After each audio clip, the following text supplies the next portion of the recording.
پاکستان کے لیے اچھی خبر، انٹرنیشنل مانیٹری فنڈ 25 ستمبر کو پاکستان کے لیے قرض پروگرام کی منظوری دے سکتا ہے۔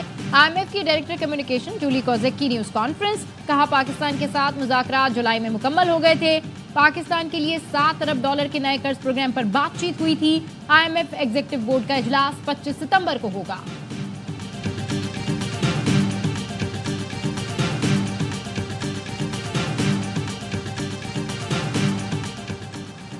اسٹیٹ بینک نے شرح سود میں 2% پوائنٹس کمی کر دی۔ وزیر اعظم شہباز شریف کہتے ہیں شرح سود میں کمی خوش آئند ہے، معیشت اور کاروبار کو فائدہ ہوگا۔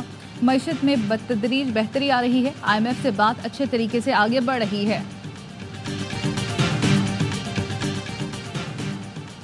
اور قومی اسمبلی کی خصوصی کمیٹی کا پارلیمنٹ ہاؤس میں اجلاس، رکن قومی اسمبلی سید خورشید شاہ متفقہ طور پر چیئرمین منتخب۔ صاحبزادہ حامد رضا نے خورشید شاہ کا نام تجویز کیا، محمود اچکزئی اور دیگر ممبران نے تائید کی۔ قومی اسمبلی سیکریٹریٹ کی جانب سے ہر ممکن تعاون فراہم کرنے کی یقین دہانی۔ علی امین گنڈاپور کا افغانستان سے خود بات کرنے کا اعلان، وفاق پر حملہ ہے۔ وزیر دفاع خواجہ آصف میدان میں آ گئے، کہا کوئی صوبہ براہ راست کسی ملک سے مذاکرات نہیں کر سکتا۔ جس راستے پر وزیر اعلیٰ KP چل رہے ہیں یہ زہر قاتل ہے۔ اسد قیصر نے کہا افغانستان کے ساتھ بات چیت کے لیے بڑا جرگہ بنانے کا فیصلہ ہوا ہے۔ وفاقی حکومت سمیت مولانا فضل الرحمان، محمود اچکزئی اور سراج الحق بھی جرگے میں شامل ہوں۔ ملک میں انارکی نہیں، امن چاہتے ہیں۔ ایک صوبے کو سیاسی مخالفت پر دیوار سے لگایا جا رہا ہے۔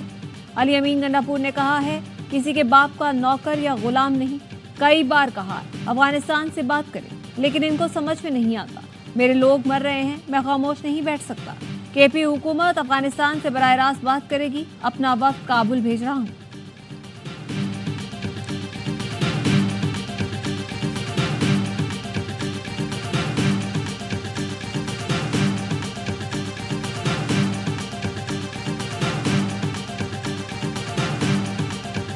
ہمارا کچھ بکاؤ میڈیا اور صحافی بکاؤ جب سامنے بیٹھے ہوتے ہیں، اپنا قلم وہ بیچ چکے ہیں۔ میں لعنت بھیجتا ہوں تمہاری صحافت پہ، بکاؤ ٹٹو یہ جو صحافت کر رہی ہے، میں نے نوٹ بھی کھا، میرا موڈ بنے۔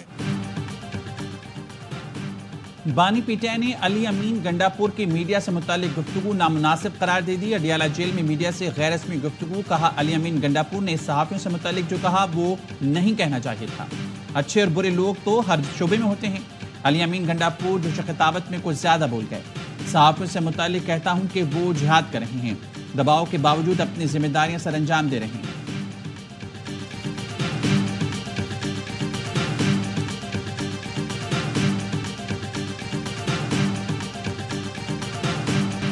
بانی PTI کا ملٹری ٹرائل ہوگا یا نہیں؟ اسلام آباد ہائی کورٹ نے وفاق سے 16 ستمبر تک وضاحت مانگ لی۔ اسسٹنٹ اٹارنی جنرل کو حکومت سے ہدایات لے کر پیر کو آگاہ کرنے کا حکم۔ جسٹس گل حسن اورنگزیب نے ریمارکس کیے، وزراء کی طرف سے سابق وزیر اعظم کے ملٹری ٹرائل کی دھمکی دی گئی۔ بانی PTI سویلین ہے، ملٹری ٹرائل درخواست گزار اور عدالت کے لیے باعث فکر ہے۔ جواب دیں، کیا بانی کے ملٹری ٹرائل کا معاملہ زیر غور ہے؟ بانی PTI کے وکیل عزیز بھنڈاری نے کہا کہ خدشہ ہے ملٹری ٹرائل ہو سکتا ہے، جس پر جسٹس گل حسن اورنگزیب نے کہا اگر ایسا ہے تو وفاق سے واضح موقف آنا چاہیے۔ آج ہم کہہ دیں کہ ابھی کچھ نہیں ہے، کل آپ ملٹری ٹرائل کا آرڈر لے آئیں، پھر کیا ہوگا؟ عدالت نے اعتراضات مسترد کرتے ہوئے سماعت 16 ستمبر تک ملتوی کر دی۔ 190 ملین پاؤنڈ ریفرنس پہ بانی PTI کی بریت کی درخواست مسترد۔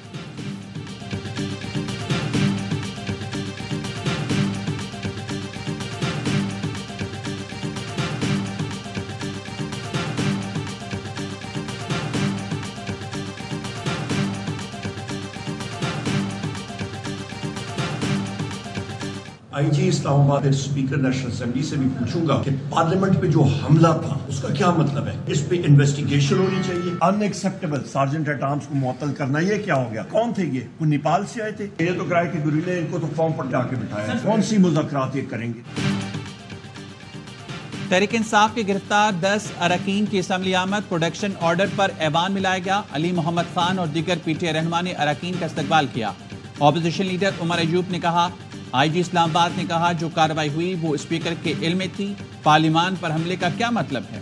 وہ کون لوگ تھے؟ کیا وہ نیپال سے آئے تھے؟ صرف سارجنٹ ایٹ آرمز کی معطلی قابل قبول نہیں۔ علی محمد خان بولے 72 گھنٹے سے ملک کا وزیر اعظم غائب ہے، کسی کو خبر ہے کہ نواز شریف اور شہباز شریف کہاں ہیں؟